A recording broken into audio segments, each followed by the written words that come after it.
శ్రీ గణేశాయ నమః. ఓం శ్రీ నారసింహాయ నమః. శ్రీమాతా శ్రీ మహారాజ్ని ఛానల్కి స్వాగతం. బీదర్ జిల్లా ఝరణి నరసింహుడు, ఆ క్షేత్రానికే మరో పేరు జల నరసింహ క్షేత్రం. కర్ణాటక రాష్ట్రంలో బీదర్ జిల్లాలో మాణిక్పేటలో ఈ నరసింహస్వామి క్షేత్రం సుమారు 400 సంవత్సరముల క్రితం వెలుగులోకి వచ్చింది. ఈ నరసింహుని దర్శించాలి అంటే ఒక గుహలో నడుముకు పైభాగం వరకు వచ్చి నీటిలో ఆ గుహ గుండా ప్రయాణించి ఈ జల నరసింహస్వామిని దర్శించుకోవాలి. అయితే భగవంతుని ఏ అవతారాలలోనైనా దుష్టుల మదమనచి భక్తులను రక్షించటం అనేది ఆయన బాధ్యతగా తీసుకుంటాడు. ఈ నరసింహస్వామి ఆలయమునకు కూడా ఒక కథ ఉంది. పరమశివుడు ఒకప్పుడు ఆ గుహలో తపస్సు చేసుకుంటూ ఉండగా ఒక రాక్షసుడు విసిగిస్తూ ఉండేవాడట. అది చూసి నరసింహస్వామికి కోపం వచ్చి, ఏమిటి వీడు పరమశివుణ్ణి విసిగిస్తున్నాడు అని వచ్చి వాడిని సంహరిస్తూ ఉండగా వాడు అన్నాడు, స్వామి, నా ఆఖరి కోరిక తీర్చమని అడిగాడు. నీవు ఇక్కడ స్వయంగా నరసింహునిగా, నా పేరు జలరాక్షసుడు కాబట్టి జల నరసింహుడిగా ప్రసిద్ధి చెందాలని కోరాడు. భగవంతుడు భక్తవత్సలుడు కనుక సరే అన్నాడు. అసలు ఈ కథ మనకు ఏం చెబుతున్నది? ఈ ఆలయం ఏ మహానుభావుడు ద్వారా వెలుగులోకి వచ్చింది? ఈ ఆలయ దర్శనం వల్ల మనకు ఏం సిద్ధిస్తుంది తెలుసుకుందాం. శివుడు తపస్సుకు భంగం వాటిల్లకూడదని నరసింహుడు వచ్చాడు కాబట్టి ఇరువురకు భేదం లేదని చెబుతున్నది ఈ కథ. అంటే ఇది హరిహర క్షేత్రం అన్నమాట.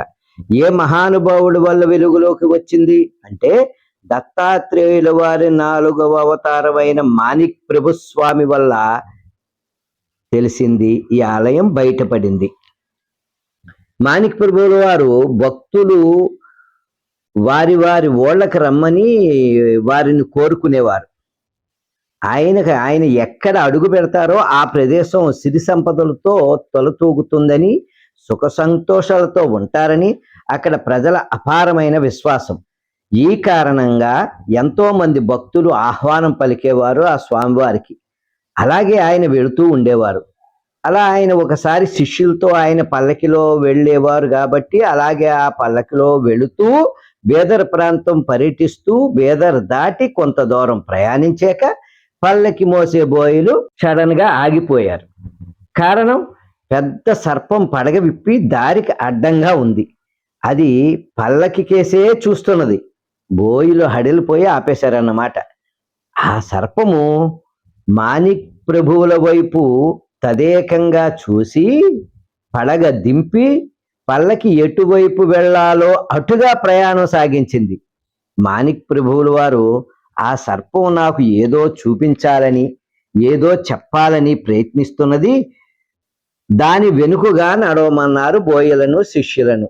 అలా ఆ సర్పం ఒక పురాతన ఆలయం వరకు ప్రయాణించి అదృశ్యమైంది. మాణిక్ ప్రభువులు వారు పల్లకి దిగి ఆలయం దగ్గరకు వెళ్ళాక గుహ కనిపించి ఆ గుహలోకి ప్రవేశించారు. అది ఝరణి నరసింహస్వామి ఆలయం. ప్రభువుల వారు ఆ నరసింహస్వామిని దర్శించి పూజించారు. బయటకు వచ్చి తమ శిష్య పరివారంతో ఇక్కడ లోపల నరసింహస్వామి స్వయంభువుగా ఉన్నారు, ఆయనను మా పూర్వీకులు పూజించారని చెప్పారు. ఆ స్వామిని దర్శింపచేయడానికి ఆ సర్పము నన్ను ఇక్కడికి తీసుకువచ్చింది అని చెప్పారు. ఇలా జరగడం నరసింహస్వామి ఆజ్ఞగా భావిస్తూ కొద్ది రోజులు అక్కడ ఉండటానికి నిర్ణయం తీసుకుని ఆ ఏర్పాట్లను చూడమని శిష్యులకు ఆదేశించారు మాణిక్ ప్రభువుల వారు. నిత్యం నరసింహస్వామిని దర్శిస్తూ సేవిస్తూ ఉండేవారు. భక్తులు మాణిక్ ప్రభువుల వారు అక్కడ ఉన్నారని తెలియడం వల్ల అక్కడికే వచ్చి మాణిక్ ప్రభువుల వారిని, నరసింహస్వామిని దర్శనం చేసుకునేవారు. అలా ఈ ఆలయం రద్దీ బాగా పెరిగింది. చుట్టూ కొండలు, ఆకుపచ్చని వాతావరణం, ప్రశాంతంగా ఉండే ఈ ఆలయానికి భక్తులు సుమారు 600 మీటర్ల నీటిలో నడిచి స్వామి దర్శనం చేసుకోవాలి. నరసింహస్వామి మూర్తి పాదాల అడుగు భాగం నుండా ఈ నీరు ప్రవహిస్తుంది గనక ఈ జలం ఎప్పుడూ నడుం లోతు ఉంటూనే ఉంటుంది. నడుం లోతు నుంచి పెరగదు. ఈ నీటిలో నడిచి వెళుతూ ఆ నీటితో కనులు తుడుచుకుంటారు భక్తులు. ఈ నీరు నరసింహుని పాదాల నుండి వస్తున్నది కనుక ఏవైనా గ్రహదోషాలు ఉంటే పోతాయని అక్కడి ప్రజల అపారమైన నమ్మకం. కర్ణాటక రాష్ట్రంలో బీదర్కు సుమారు 3-4 కిలోమీటర్ల దూరంలో ఈ ధరణి నరసింహ క్షేత్రం ఉంది. ఈ క్షేత్రంలో ఉపదేవాలయాలు, మాణిక్ ప్రభువుల వారి ఆలయం, గణేశుడి ఆలయం, వారితో పాటు లోపల జల నరసింహుడే కాకుండా బయట ఒక నరసింహ ఆలయం ఉంది. భక్తులు బయట నరసింహస్వామి ఆలయం వద్ద వారి మొక్కులు చెల్లించుకుంటారు. లోపలికి పూలు పండ్లు తీసుకుని వెళ్ళనివ్వరు.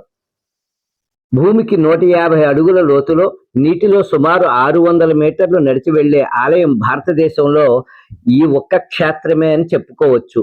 గుహలోకి వెళ్ళగానే ముందుగా మనకు ప్రహ్లాదునితో కూడిన నరసింహస్వామి కనిపిస్తారు. వారికి నమస్కరించుకుని నీటి గుహలో నడిచి వెళ్ళి ఈ జల నరసింహునితో పాటు పరమశివుడి లింగ రూపంలో కూడా దర్శించుకోవచ్చు. ఇది ఒక అనిర్వచనీయమైన అనుభూతి. బయట కౌంటర్లోనే మన లగేజ్ పెట్టుకోవాలి. సెల్ ఫోన్ కూడా పట్టుకెళ్ళనిచ్చినా గానీ అంత సేఫ్ కాదు. వాటర్లో పడితే దొరకదు.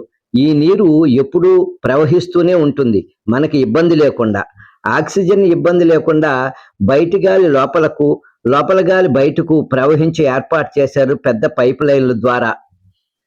ఆలయం యొక్క టైమింగ్స్ సోమవారం, శనివారం ఉదయం 8 గంటల నుంచి 5 గంటల వరకు, మిగతా రోజుల్లో 8 గంటల నుంచి 12 గంటల వరకు, 2 గంటల నుంచి 5 గంటల వరకు ఉంటుంది. ఆ నరసింహుని ఆశీస్సులు మనకు సదా ఉండాలని కోరుకుంటున్నాము. ఓం శ్రీ నరసింహాయ నమః.